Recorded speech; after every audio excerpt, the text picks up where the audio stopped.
This is Good Morning San Diego. Recent store closures are affecting the commercial real estate market. Here to tell us more about that is licensed California real estate broker and friend of KUSI, Mr. Mark Powell. Mr. Powell, good morning to you, sir. Good morning, Paul. Thanks for the early wake-up call. We appreciate you coming in. Hey, normally when you see stores going out of business, it's cause for alarm because long-time established stores like Kohl's, brick and mortar, stalwarts, suddenly can't make a go of it. And doesn't that raise cause for concern? It raises concerns for the smaller stores that are around the area. So if you have a giant retail store closing, they get a lot of foot traffic. It does affect the stores around it, the little restaurants, but I wouldn't worry too much about these places going empty because many of them are being repurposed for a whole bunch of different things. Well, most Kohl's stores, from my experience, have a pretty big footprint. They have a lot of square footage. And here in San Diego, square footage has a value, does it not? 100%. It has great value. We're in one of the most expensive cities in the nation when it comes to real estate. Just an average house is $1 million. So we're expensive out here. But what's happening is these stores are being repurposed, and one thing that they're doing is they're turning them into pickleball courts. There's a company that will give you a franchise to turn a giant retail store into a pickleball court, and they're not just pickleball courts, they're kind of sports bars, and people even go in there to meet other people. It's sort of the golf equivalent of the top flight bars you're seeing everywhere. They're making the pickleball experience before, during, and after. Also, some of them are being repurposed into data centers.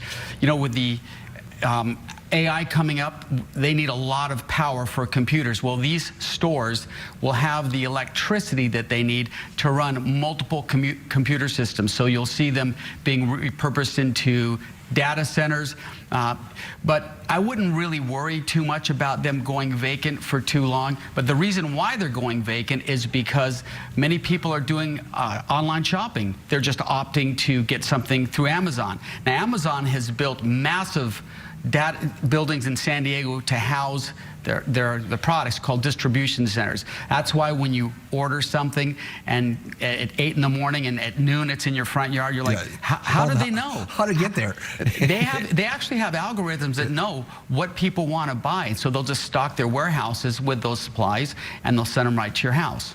So then young people are going to adapt to it quicker than others. The old people like me, you know, that somehow we have nostalgia going to Kohl's or whatever. It reminds us of our childhood. It's going to be the young folk that are going to adapt to this because that square footage is going to be much more useful to them because, as you mentioned, most people are doing their shopping online, but you can't play pickleball online. You can't play pickleball online. Some people have asked, well, why don't we just turn them into living areas? Well, you can't really convert these buildings into living areas because they don't have the proper plumbing. You'll go into one of these stores and there'll be 2 bathrooms, let's say. So they're not feasible to turn into living areas. That's why you'll see some of these big shopping centers.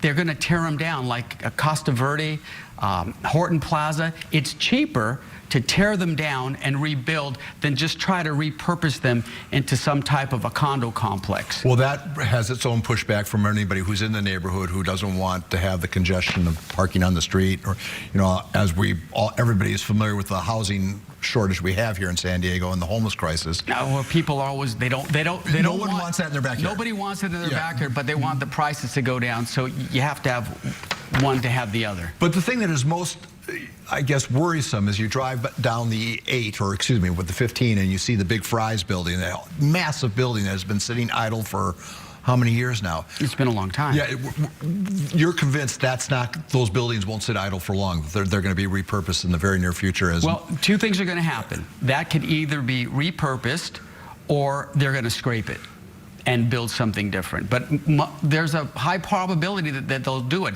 And like, I'll give you an example. Liberty Station, they had those massive buildings that the military was in. They put in multiple stores in there. So you can go in there and you can buy flowers, you can buy lunch, you can get whatever you need in there. Multiple stores, multiple tenants under one giant warehouse. I would say that area is thriving now. Oh, huge. With the rethinking of it.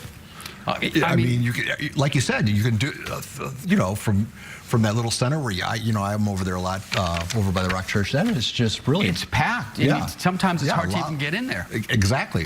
All right. Well, Mr. Powell, thank you so much for rolling in. I appreciate this conversation. Hopefully, those buildings will be thriving again in their new identity. Maybe we'll be playing pickleball in there someday. Yeah, and, and it's just survival of the fittest. The Targets and the Walmarts, they're just. They're squeezing out. Squeezing out the little ones. That's where everyone's going.